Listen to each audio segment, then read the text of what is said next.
semuanya masih bersama dengan kami dalam Berita Lampung. Untuk Anda yang baru saja bergabung, kami akan menyajikan kembali berita utama pada pagi hari ini.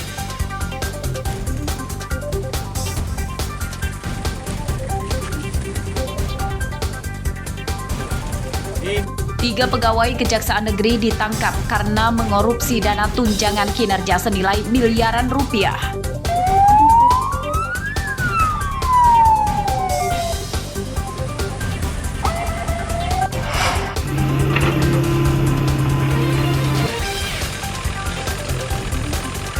Dua jenazah ibu dan balita yang tertimbun longsor di Banjit Waikanan ditemukan pada pencarian hari ke-6. Itu tolong untuk hasilnya 111. Silakan estafet pelan-pelan, Pak.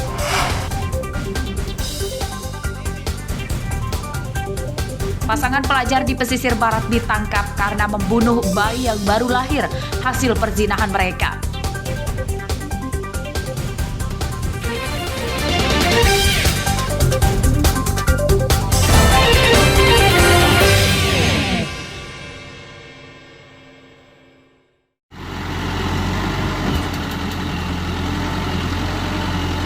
Warga desa Purwajaya, Kecamatan Banjarmargo, Tulang Bawang, Rabu siang bergotong royong membangun jembatan menuju perkebunan. Pembuatan jembatan tidak dibiayai pemerintah maupun dana desa, melainkan menggunakan dana swadaya masyarakat. Menurut warga, mereka berkali-kali meminta bantuan pembangunan jembatan di tempat ini. Namun bantuan itu tak kunjung datang. Jangankan membuat jembatan baru, jalan di desa ini saja rusak dan belum kunjung diperbaiki. Warga yang putus asa kemudian berinisiatif patungan uang untuk membangun jembatan. Uang iuran warga dipakai untuk membeli material bangunan, menyewa alat berat, dan pembangunannya dikerjakan secara gotong royong. Gotong royong jembatan, dan ini kegiatan swadaya murni masyarakat untuk membangun jalan gotong royong, jalan produksi. Terus gorong-gorongnya udah lama rusak? Ya kurang lebih 6 tahun. Ada bantuan nggak sih Pak dari desa? Oh, tidak ada, ini murni bantuan dari swadaya masyarakat. Jembatan di jalan ini dianggap penting karena menuju perkebunan warga. Selama ini, para petani kerap kesulitan mengangkut hasil panen mereka akibat kendaraan terperosok di jalan ini. Mustaqim melaporkan dari Tulang Bawang.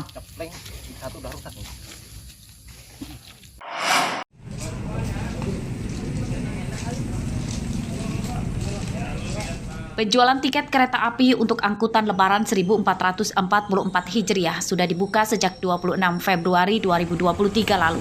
Penjualan tiket secara daring dan melalui loket resmi. Menurut petugas PT KAI Tanjung Karang, tiket arus mudik ke rute Lampung ke Sumatera Selatan dan sebaliknya telah terjual lebih dari 7.000 tiket. Paling banyak tiket yang terjual untuk rute stasiun Tanjung Karang, Bandar Lampung ke stasiun Kertapati, Sumatera Selatan.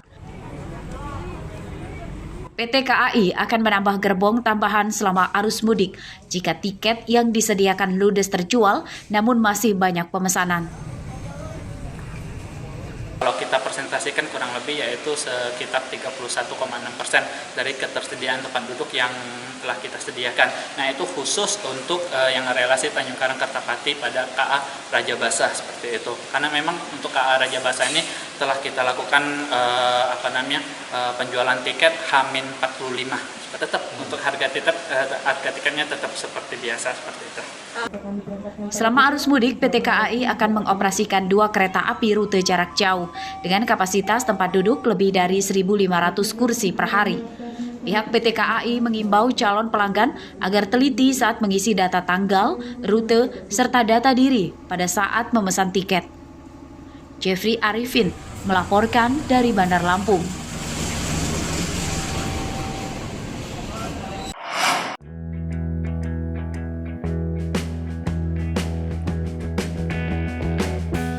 Jika biasanya limbah kayu mebel hanya dimanfaatkan warga sebagai kayu bakar, namun di tangan Ade Suhendar, warga desa Poncowati, Kecamatan Terbanggi Besar, Lampung Tengah, limbah kayu bisa jadi benda bernilai ekonomis yang bermanfaat untuk rumah tangga. Dengan keahlian yang dipelajari secara otodidak, Ade menggubah limbah kayu jadi telenan, rol kue, dan gantungan baju. Ade menekuni usaha ini sejak 2 tahun lalu.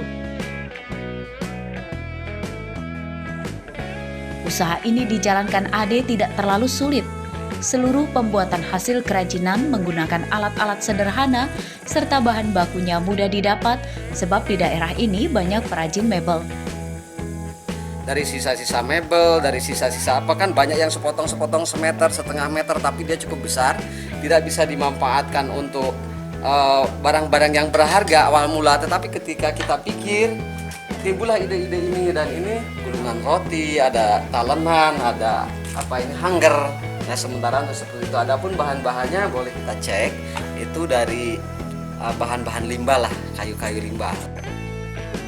Perabotan rumah tangga dari limbah kayu terjual hingga Sumatera Selatan dan Jakarta. Omsetnya mencapai belasan juta rupiah per bulan. Untuk memenuhi pesanan pelanggan, Ade merekrut 8 tetangganya sebagai karyawan. Ari Susanto melaporkan dari Lampung Tengah.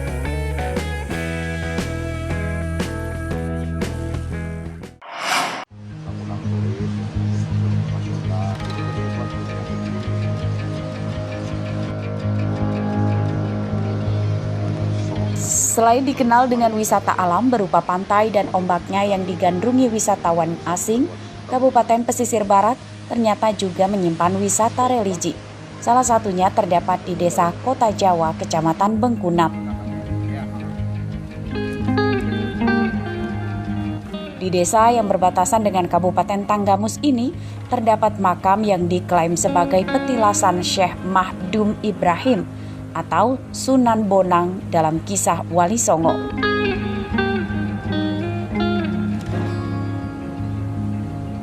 Makam ini sudah ditutup dengan bangunan sederhana.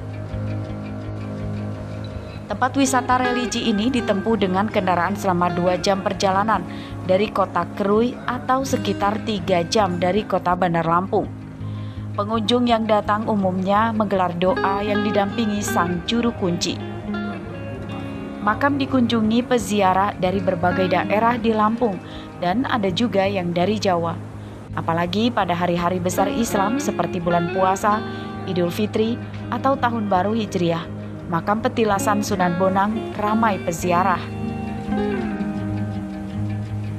Bahkan ke kabupaten lain sampai dari seberang, dari Pulau Jawa, mereka berziarah ke makam ini karena mereka alhamdulillah mungkin memahami dan mengerti siapa sih sebenarnya Syekh Mahdum itu, dan mereka percaya bahwa ini adalah makam dari Syekh Mahdum. Syekh Mahdum Ibrahim adalah salah satu, kalau bahasa kita adalah wali 9 ataupun wali songo yang selama ini kita yakini inilah salah satu tempat persinggahan beliau ataupun tempat tilas dari beliau. Pemerintah Desa Kota Jawa berharap perhatian pemerintah kabupaten dan provinsi untuk melestarikan lokasi wisata religi tersebut. Sebab selain berwisata religi, pengunjung juga dapat menikmati alam pesisir barat yang indah. Rosandi melaporkan dari Pesisir Barat.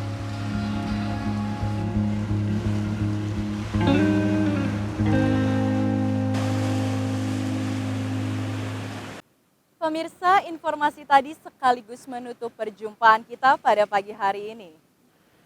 Saya Fikarana dan seluruh tim redaksi pamit undur diri. Selamat beraktivitas dan sampai jumpa.